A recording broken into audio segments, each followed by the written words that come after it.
ప్రశ్న అడుగుతున్నారు. దీక్ష సమయంలో నా తండ్రి నా తల్లి వేడుక జరుగుతుంది, నేను ఏమి చేయాలి?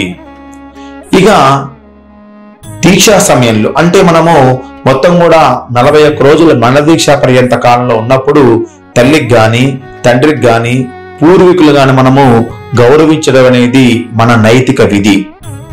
అయ్యప్ప స్వామి వారి అష్టోత్తరంలో మనకి తర్పణ ప్రియాయ నమః అనేటువంటి మంత్రం ఉంటూ ఉంటుంది, దాన్ని మీరు గమనించండి. కాబట్టి ఎటువంటి సందేహం లేకుండా ఎవరైనా సరే ఈ వేడుకను మనము నిర్వహించవచ్చు.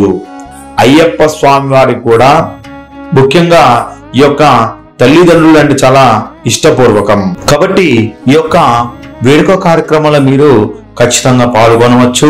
వారి యొక్క ఆశీర్వాదాలను మొత్తం కూడా మీరు తీసుకొని స్వామి వారికి అనుగ్రహంతో పాటుగా మీ తల్లి తండ్రి యొక్క అనుగ్రహాన్ని మీరు పొందవచ్చు. కానీ ఈ సమయంలో అక్కడ ఉండేటువంటి భోజనాలలో అల్లం గాని వెల్లుల్లి గాని ఉల్లిగడ్డ గాని వేసేటువంటి పదార్థం తినకోకుండా సాత్వికమైన భోజనం చేయడం చాలా ముఖ్యం. స్వామియే శరణమయ్యప్ప.